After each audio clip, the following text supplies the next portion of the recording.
Hello everyone. Since you all know that our topic is all about the Laguna Copper Plate inscription, and our side of the argument is the negative side. So first, let's have a brief introduction about the Laguna Copper Plate inscription.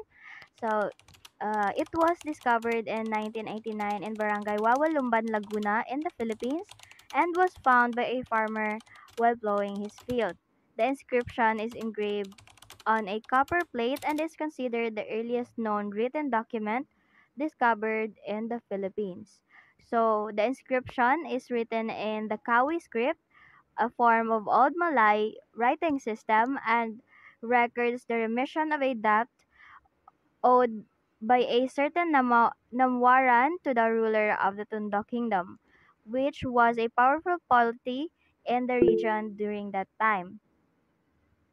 So there are a lot of arguments about the authenticity of this specific artifact. So here are some issues that we might be able to talk about later. So the authenticity of the Laguna copper plate inscription has been a subject of debate among scholars like Rene Escalante and Ambeth Ocampo. So here are some of the issues. One is its provenance. So the exact circumstances of the discovery of the copper plate and its subsequent history are not well documented. Like yung origin ng inscription, kung saan to galing at kung saan ba ito nararapat sana papunta. So, pangalawa is the linguistic and paleographic analysis. So, there is no specific interpretation of this script kasi hindi na-determine yung specific na old language na naka-inscript or naka-carve doon sa copper. So, third is its historical context. So, the information contained in the inscription, such as the names of the individuals and the political entities mentioned, has been difficult to corroborate with other historical sources from the same period. So, since there is no evidence that the individuals and the transaction or yung mga utang-utang na nangyari, since walang proof, um, the authenticity of this artifact is still unproven. Pero since na-add na siya sa National Museum, so people utterly believe na it's authentic kasi nga pag naglagay tayo ng mga artifacts sa National Museum is mostly proven na sila. So you may start, Mr. Lumugtang. Then the question sa credibility ng artifact.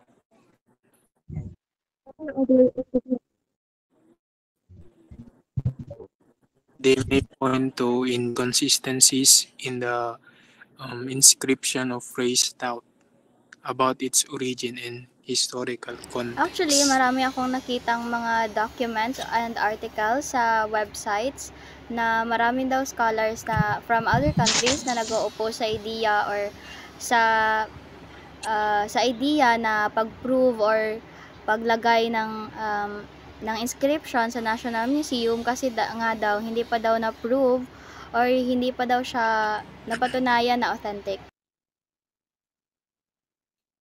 Then they limit the historical significance of LCI.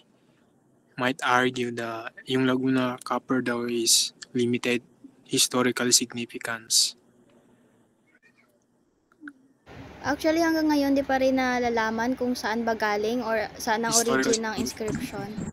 And actually, nagkaroon ng maraming confusion or maraming argument about sa translation and interpretation ng inscription kasi maraming languages and writing system ang ginamit doon sa inscription. Kaya siguro hanggang ngayon di pa siya nata-translate. It provides narrow glimpse in a specific time and place without offering a broader insight into the region's history or significant cultural development.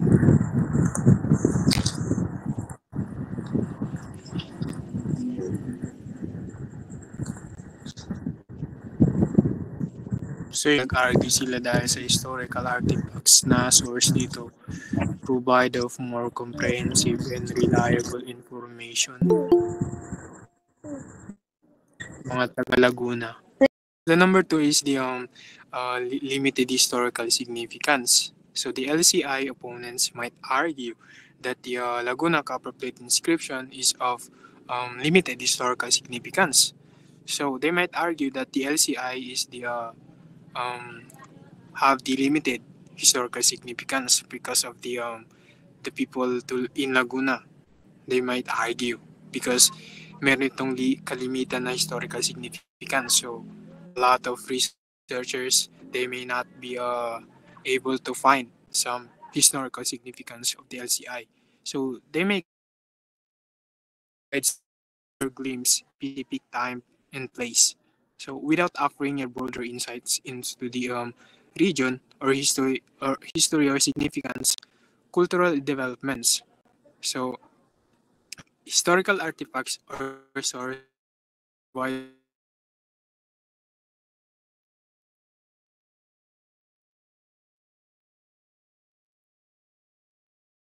have ambiguity and interpretation. So they claim that the inscription is ambiguous and open to multiple interpretation. So the Laguna copper plate inscription have the interpretation. So they claim that uh, they claim it's ambiguous and open to multiple interpretation. They argue that the language used is cryptic or poorly understood, so making it difficult to draw definitive conclusion about its meaning or the historical implications. So the question is the validity of any claims to the people of Laguna made based on such speculative interpretation. So the next in the negative topic of the Laguna copper plate inscription is this is having a lack of supporting evidence. So other opponents could argue that um, LCI inscription is an isolated artifact without sufficient supporting evidence. They may assert that there are no other archaeological find or historical documents that validate the claims made based on the inscription. So also however the LCI have incomplete understanding. So a lot of researchers have the so yung mga researchers is kulang-kulang may have um, incomplete information about the LCI. So they may claim that there are gaps in our knowledge, reading regarding to the cultural and linguistic context. So in which was the inscription was created. Okay. So they might contend that until have a more comprehensive understanding, it is premature to draw significance conclusion or assign the great historical importance to the artifact. So that's all my idea about the Laguna copper plate inscription. That's all my part of the brainstorming. Thank you. Ilan din sa mga naging issues regarding sa LCI, according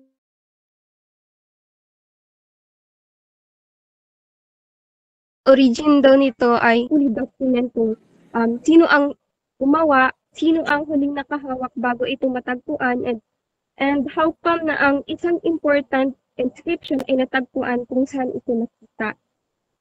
So, meron din ako nabasa na nagda-doubt sa dating ng inscription since yung pag-indicate ng time doon is 900 CE. If i-estimate natin, that is probably around 1,100 years ago. So, considering the paleographic dating methods are parang hindi po masyado, di ba, use yung science. So, how come na parang nila yung time, parang hinulaan lang yung pag-date sa timeline ng inscription. That's it.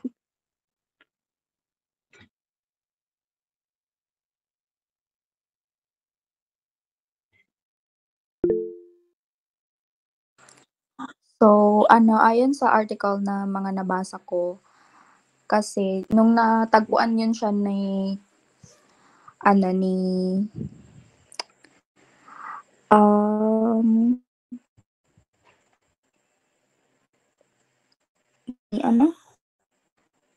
ni Ernesto Lasernal Lihisma, pinatranslate ito kay Dr. Johannes de Castres pati kay Anton Postma. So, ayun kay Anton Postma, yung nakasulat daw doon sa Laguna copper plate is Old Malay. Kasi galing ito sa so, ayon kay Dr. Johannes, hindi daw ito nakasulat sa Old Malay kasi nakasulat daw to sa Old Tagalog kasi may mga priest daw before na na gumawa ng dictionary or book na nakasulat doon yung Old Tagalog. So, kinumpare nila doon yung nakasulat doon sa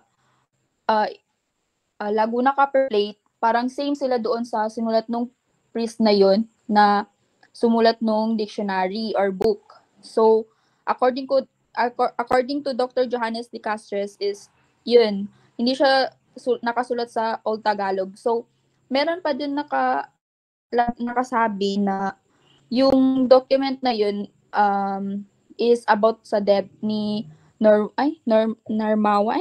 Wait lang. Ni Namwaran. So, ayon kay Anton Postma, ito'y isang legal document na pagbayad ng utang sa pagitan ng kaharian ng Tondon, Paila, Bingwangan at saka Puliran.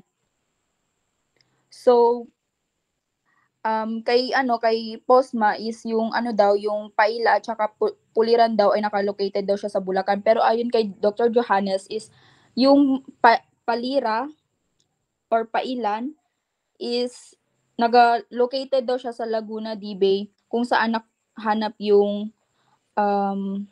inscription, yung yung sulat. So, yun lang. Document siya, di ba? Ayon sa inyong research. Artifact, yes. So, documents yung nakalagay sa yung sa research nyo. So, kasi may may na-research ako na it was the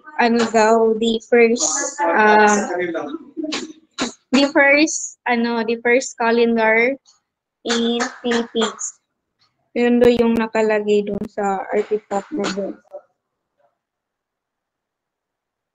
Yes. Kung yun, kasi baka iba-iba yung source na nakuha natin about dun sa Laguna Copper. Yeah.